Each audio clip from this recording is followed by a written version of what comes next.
Hi, my name is John Street. I'm the managing editor at Campus Reform. Today I have with me Tim Anderson and his client, Marcus Goring.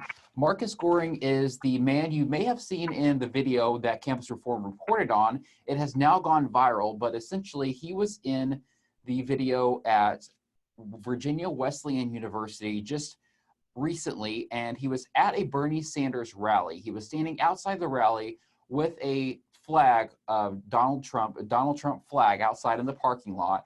He was approached by campus security, and you may have seen the video, and if you have, the rest is history at this point.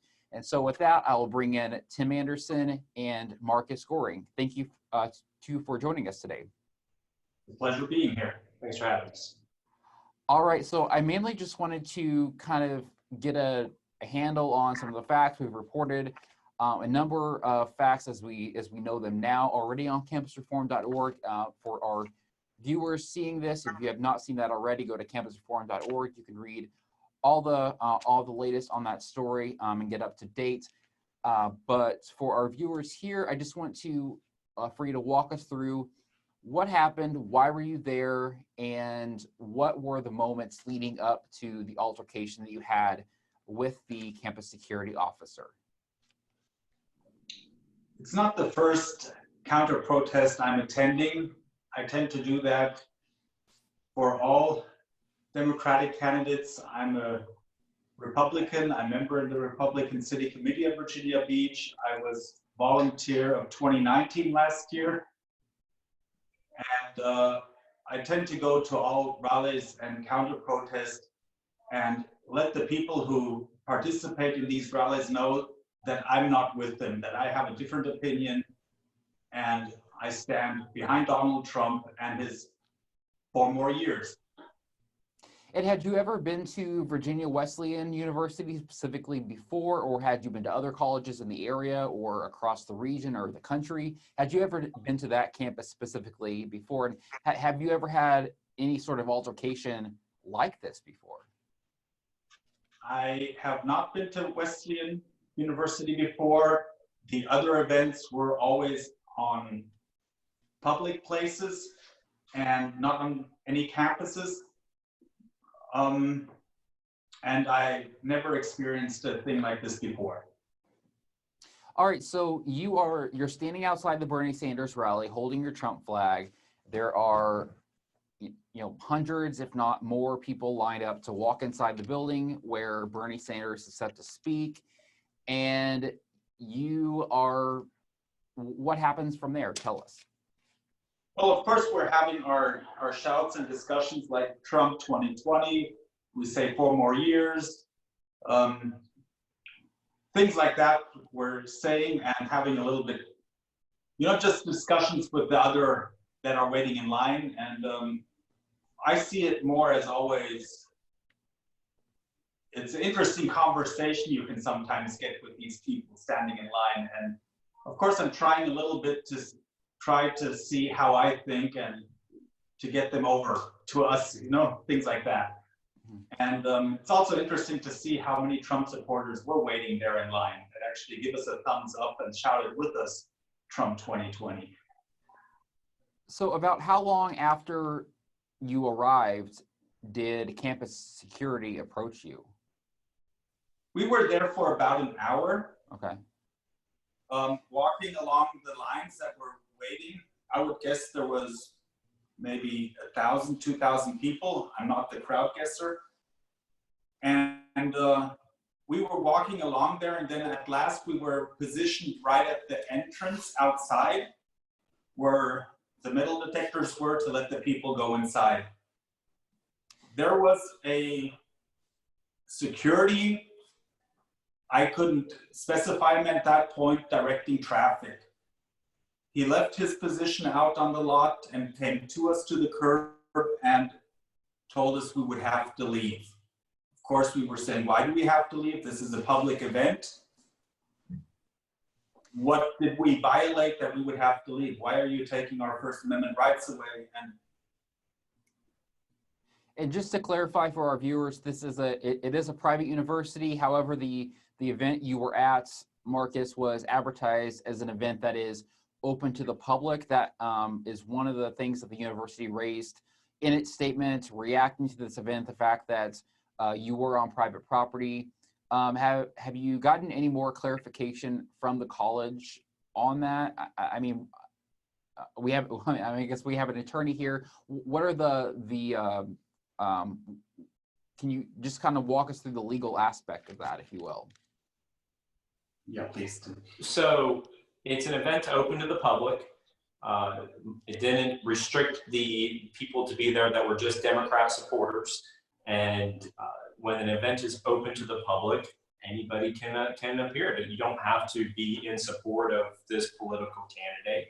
For them to rely on the private party defense, they would have to escalate the issue that Mr. Goring did something wrong, did something on the property that was disruptive or something that was offensive to the private landowner. And at that point, the only thing that Mr. Goring was doing is they were walking the line, holding a flag, and that's when the first security guard told them that they had to leave. And Marcus, you never touched or verbally antagonized any of the campus security officers in any way. That was what we see on the video is exactly what happened, or is there anything more to it? No, I never do that. Also, to the people attending the rally, I never got verbally aggressive in any case. There's actually a part of the video that one of the people that was with Marcus asked the crowd, does anybody feel threatened here? And the students that were in line actually jokingly said, no one feels threatened at all by you guys. And so, the university comes out in their statement and says, and implies that Marcus was threatening, disruptive, public safety, and there's, the whole video of the entire encounter doesn't support that. Of course, it doesn't have the hour proceeding up to that, but there was never an indication that you made a threat to anybody, right? I mean, you didn't threaten anybody. You didn't say you're going to fight somebody. You didn't try to attack anybody, right? So it was purely just the first security guard, the Caucasian security guard, made a decision that you guys had to leave because you had flags and were saying Trump 2020, right? I don't know if somebody reported to him to get us off. I do not know those facts. And so if you say you were there peacefully, you were having conversations with people who were standing in line, why do you believe that this officer came over to you and eventually you were asked to leave? What do you think the motive was behind that? Political reasons. That's all I can think of, is that somebody didn't like that we were there with our Trump flag. And do you know the name of the officer who is seen wrestling you to the ground at this point, or is that something that you are for sure and are comfortable disclosing at this point? I have an idea, but it's not confirmed. Yeah, the university released a statement that there were 3 different types of security there: university campus security, police, and Bernie Sanders security. We've obviously ruled out this is not a police officer, and the university will not identify whether the person who attacked Mr. Goring works for the university. They've refused to identify him. I've requested 2 times in writing. One of the local newspapers here requested. They refused to identify if the person works. So we're waiting for the police to investigate this and give us confirmation of who this person is. It's not very hard to identify this person by the pictures that the Virginia Wesleyan University has of their campus security, but we can't 100% confirm who it is. He was asked his identity during the encounter. He refused to identify himself. He said, "I'm campus security," and that was it. One of the persons asked for his name and his badge number, and he just said, "I'm campus security." So, yeah, I do recall seeing the point where one of the people asked for his badge number, and he did not give that up, or at least that was not captured in the video. So, yeah. Time. Do you know if there is any body cam footage? I know with campus security officers, maybe that's not as common. We don't know if this person specifically was a campus security officer, perhaps if they were another type of officer, perhaps they may have had body cam footage. Can you shed any light on that for us? I wasn't able to identify who is who. I can definitely outsort that there was any Virginia Beach police present at the wrestling or before. There was no Virginia Beach police around. And towards body camera, I mean, you can see something on the video, but I do not know where the footage is at. If it's there, I do not know. And I assume if there is body cam footage, Tim, I assume that's probably something you would seek out, correct? Yeah, well, obviously this is, it's up to the university to preserve their evidence, and we can't force them to do that, but they've made an allegation that Mr. Goring was being dangerous, and they better be able to support that allegation by some kind of evidence, because the guy that attacked Mr. Goring came onto the scene at the very last minute. About 6 minutes from the time he comes on the scene, he has you on the ground, right? And so whatever threats that the university is saying Mr. Goring was, or whatever behavior, they're going to, we're hoping that they produce that, because it's just not true. It's just not, there's no evidence of that. There's nothing that led up to, one, you having to be expelled, and two, making any kind of an allegation that you were threatening an injury. Exactly. Just not there. So we're hoping, we would love for the university to release the proof that to support their allegation that Mr. Goring was being dangerous and a threat to public safety. We would welcome that and invite them to do so immediately. Are you optimistic that they would do that, to release that footage if they have it? Now, obviously this is going to end up in courts. Mr. Goring intends on criminally prosecuting the individual who attacked him, and I suspect that person would defend themselves with whatever evidence they have that would warrant some type of a defense to the charges that Mr. Goring's going to bring. And so we'll see what they do. But they've literally made it worse, because they have a bad situation here, right? Where essentially a guard has kind of lost it and attacks Mr. Goring unarmed. And now they're making it worse by saying, you are the instigator here. You are the threatening person here. And so we're hoping that they will retract that part of the statement, because it's just not true. It's flat out and false statement made by the university that this guy was threatening anyway, unless the threat is saying Trump 2020. I mean, if that's a threat, then yes, you're guilty as charged, right? Absolutely. So. And can you share with us what you mentioned that you are pressing criminal charges? Can you share with us specifically what those charges are? And do you believe that the attack on you, Marcus, by this officer, do you believe it was politically motivated, or do you think it was just a case of the officer just trying to do his job, and however wrongly you might perceive that, but just trying to do his job to maybe just get you off campus as he may have been instructed to do? So in Virginia, Marcus doesn't get to decide what criminal charges are brought.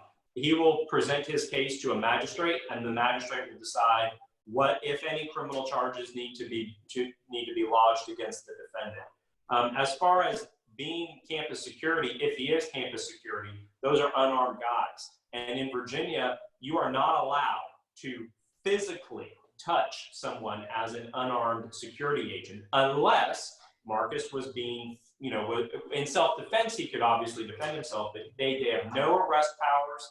They have no authority to detain. All they can do is observe and report under Virginia law. And so unless the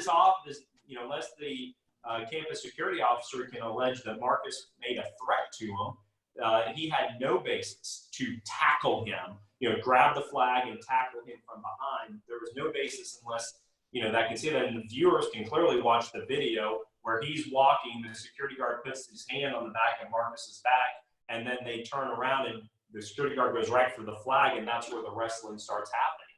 It's just, there's not going to be a way that security guard can argue self-defense under the clear video of what happened. So his motivation will be up to a trier of fact to decide, but I think we can all probably determined that he didn't appreciate you being at a Bernie Sanders rally with the Trump flag. And you see, it was a very one-sided wrestling. Yeah, there was absolutely one-sided. And then I don't know if you saw this as well, Mr. Street, but when they went to the ground, the security guard dispatched his baton.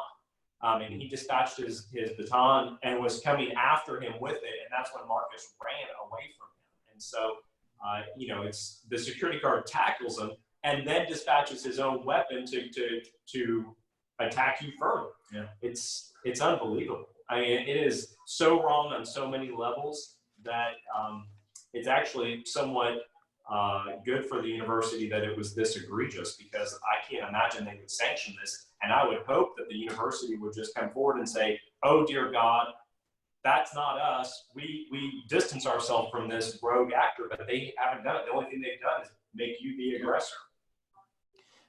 Marcus, do you believe if you would have been walking around carrying a flag for any of the other Democratic candidates who Bernie Sanders is running against, do you believe the event would have unfolded the way it did?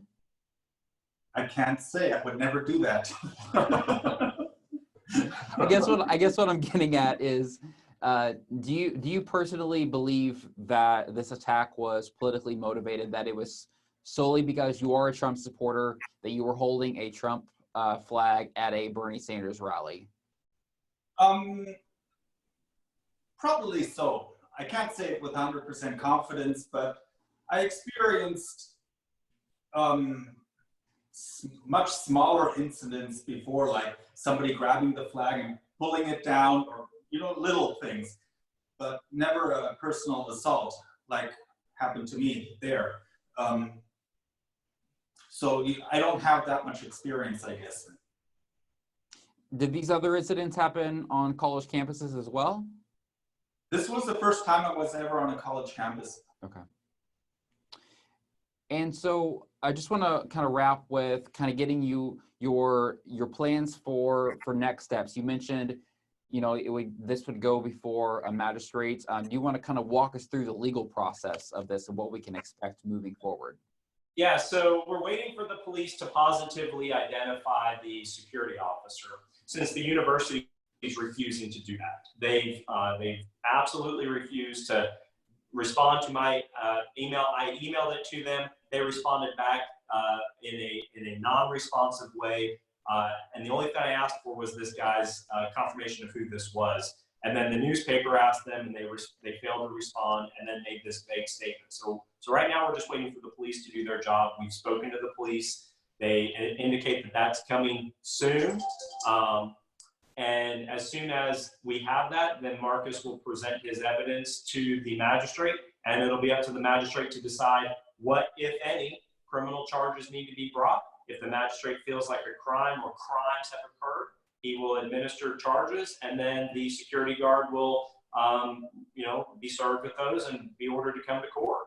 They would be criminal in nature, so they do carry the possibility of jail time if he was convicted. They do carry, if he is a licensed security guard, there could be sanctions with what's called DCJS in Virginia for a conviction like that. So it's all going to be up to the criminal justice system as to what happens next. Marcus, what would be your message to the university administration, the officers who were there confronting you? What would be your message to them if you could send one to them? I would just ask the question why they do that. I would like to know their intentions. And hopefully that's something we can get to the bottom of as this legal process plays itself out. I hope you guys will keep us apprised of whatever developments may happen and when they happen. But thank you both for joining us today. We really appreciate you taking the time out of your day. Great.